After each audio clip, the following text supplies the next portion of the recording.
I have found that so much of my own personal response to stress is almost as if it was pre-wired inside of me. A stressful event happens, and before I know it, I'm going down an emotional path. I don't really want to be on that path. Our next guest is going to speak to just that. Dr. Laurel Mellin has spent much of her academic life researching the pathways of stress in our bodies and has some concrete suggestions to help us all deal with them. She has a PhD in health psychology. Dr. Mellin, it's so great to have you here with us today. I hope I can learn something really important from you. Well, Dr. Jean, thank you for inviting me. I feel relaxed just being with you. That smile on your face gets me.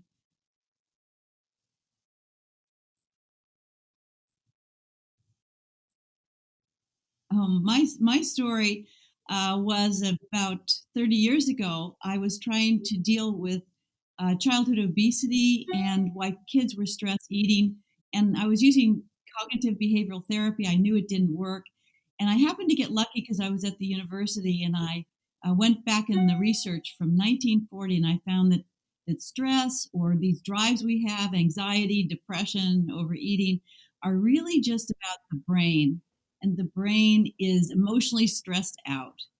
And the solution is to learn how to express emotions. That's the easiest, quickest, least expensive way to clear stress. You don't have to go to the gym. It's great to do those things, but they take time. The first and foremost thing is expressing emotions. And the crazy thing about it was that it worked. The kids stopped overeating. The adults that I began to work with stopped being anxious. And it just made biologic sense because what did our hunter gatherer ancestors do to relieve stress? They would run and scream through the jungle, and all of a sudden they'd feel great. Well, we can't run and scream in modern life. So there's been almost no innovation in an emotional system so that we can express emotions safely and easily and quickly. And we developed that with my colleagues. I developed that at the university, and it's called emotional brain training. And it's a sense of a universal system that's real simple. It only takes a couple of minutes in your own head, so nobody hears you. No one hears you saying, "I'm angry at this and that," but you get the same effect inside your own brain. You express those emotions, and you're back to that state of connection and joy where you can really handle Well, anything. tell me about emotional brain training. Emotional brain training is this very simple way of looking at the brain.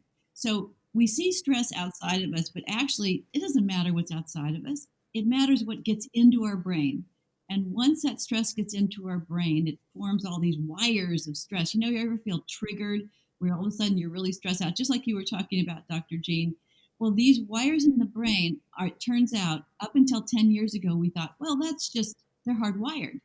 It's the opposite. They're really easy to shut off those wires. So let's say when you get really, really upset, you use emotional tools to shut them off. And in a minute or two or three, you just feel great again. And every time you shut off a stress circuit with emotional tools, they don't work with behavior change, they don't work with positive thinking or mindfulness. You have to go into the circuit, feel the feeling, shut it off. It actually changes your brain's architecture. What are a few simple steps that we can all take when we feel this stressful event is starting to affect us and create The the first thing you emotions and the do, you take a changes nice within ourselves? I'll give you a really easy way to do it. If you express your anger just briefly, it will turn into sadness.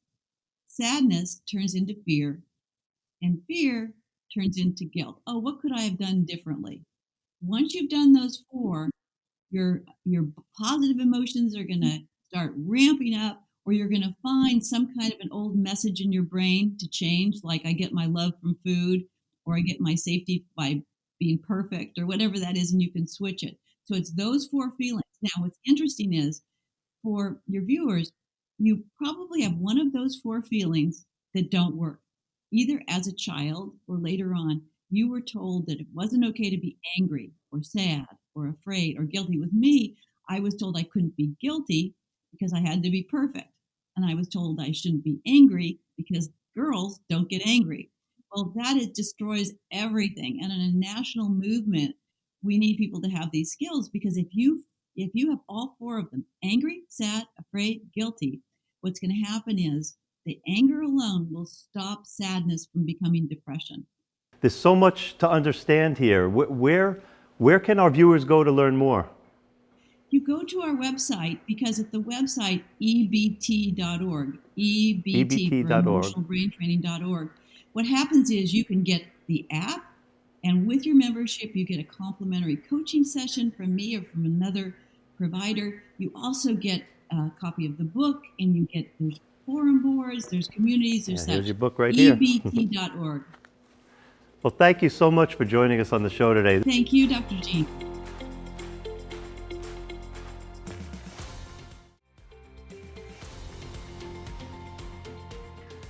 Stress is a killer.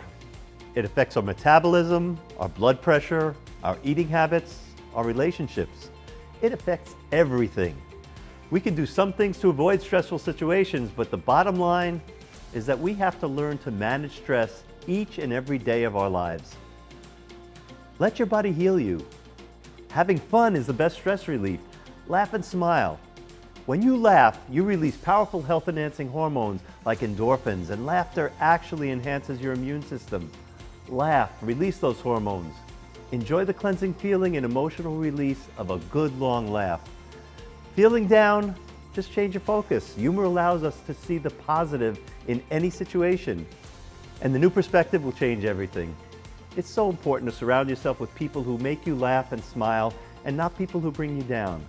Listen to music and watch videos that fill you with positive hormones. And if all else fails, fake it until you make it. Laugh and smile. And until next time, I'm Dr. Gene with Finding the Good Life.